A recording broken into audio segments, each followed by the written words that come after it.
It is really cold in Colorado. So 2 years ago, I made a video called my New Year's resolution. The intention was to complete the resolution, then make a follow-up video a year later. I never made that video because I did not complete the resolution. The resolution was, I'm going to let myself be happier. And I couldn't do it. I tried. It didn't work. I think the 3 ways I had planned to complete the resolution 2 years ago were 3 things I'd written up in a Tumblr post. The first one was love myself, number 2 was love others, and number 3 was love what I create.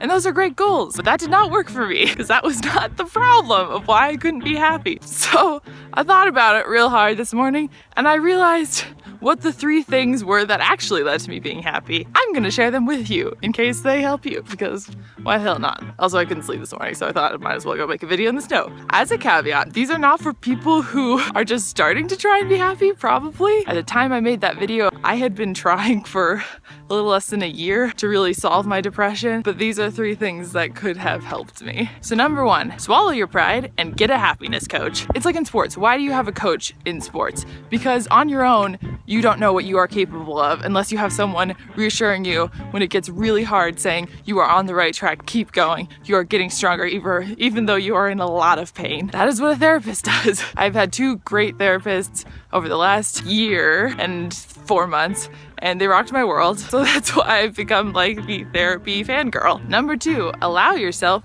to consider taking happy pills. Now, happy pills are used as a insulting term sometimes to describe antidepressants because they're seen as a shortcut or as like a quick fix, or the Western obsession with medicine and pills. But that's BS. Think of it this way. Do I judge people who wear glasses as being incomplete or weak because they chose to wear glasses and fix their eyes being slightly out of focus by no fault of their own? No, I do not. So why would I fault people who take help to balance out their brain and put their brain into focus? And when I finally realized that, when I was crying in the middle of the night in the living room, that is when I was sick of it, because I'd been going to therapy for almost a year at that point. I'd made so many breakthroughs and I was still miserable. So I got a psychiatrist and I got on meds and I feel great. I'm not gonna fault myself for taking antidepressants because my brain was born prone to being depressed.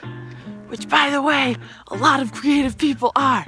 Just saying. And number 3 is stop thinking depressed people can love you better than happy people. There's this weird default assumption that happy people are sillier than other people and depressed people are deeper, and that's a load of crap. I used to date depressed writers, and pretty much only depressed writers, because I was like, they can understand my pain. But you know what that does? That puts 2 insecure, sad people in a room together, and then sometimes they get naked. And that is just not a recipe for success. I'm sorry. So I stopped dating depressed people. And then I realized with my happy coach that these people who were happy around me could understand me and had the empathy to love me the way I didn't know friends could. In summary, finding happiness isn't that hard if you're willing to accept help. That is what I would go back and tell myself of 2 years ago when I was making that video.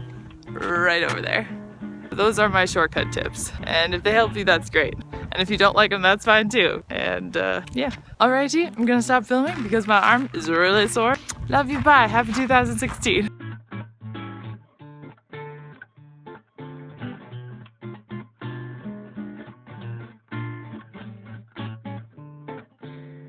Plane, where are you? You're very loud, but I can't see you. Huh.